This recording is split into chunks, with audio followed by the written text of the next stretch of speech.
Hey everybody, just wanted to share some information with you guys. Had Jordan in today, and Jordan's a really accomplished player. Has played in a lot of big time amateur events and has done quite well for himself. I think he's right now playing to about a +1 handicap. And you can see his club head speed was really good. His force production, the amounts of force he was producing were really good. But one of the things that we talked about working on was this idea that this vertical spike, that where he weighs the most or where he is pushing the heaviest against the ground, with 233% of his body weight, is well past impact. Now, when we see a spike like this past impact, it has no effect on kind of the golf swing or the outcome of the golf shot. So there's no time to get that energy out to the golf ball. So the peak that we're really worried about is here. And we can see that he's only 173% of his body weight. So he gets this really decent spike here, but then respikes. The big deal with this is there's a big potential for injury. I won't say that it causes anything, but there's a correlation there towards back injury for him. So, we needed to kind of eliminate this to keep him, give him the ability to play 4 days in a row and grind out for events. So just using the swing cat and using some different feels, we did some band work, we did some force pedal work.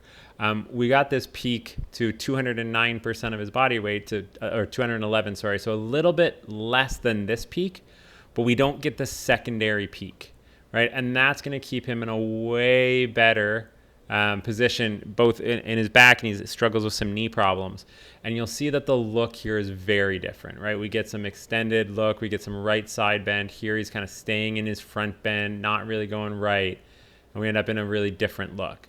The knee's totally flexed here, it's straight. So there's a lot to like about the look of that motion through impact, right, and beyond.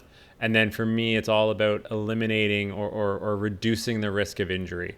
If we can keep him on the field of play with this motion, things are going to get a lot better. He also gained 3 miles per hour club head speed.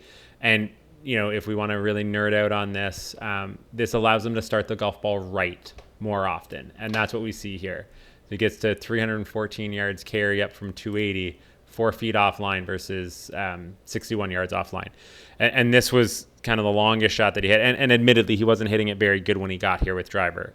By the end, we had made some pretty good changes and gotten him quite a bit more accuracy and consistent kind of distance. So timing of forces is really important. So even if you're creating a high level of force, if it's not timed correctly, not only does it kind of ruin the look of your golf swing, but oftentimes it ruins the functionality and increases the chance of injury. So keep an eye on that kind of stuff when you're working on your forces. Take care.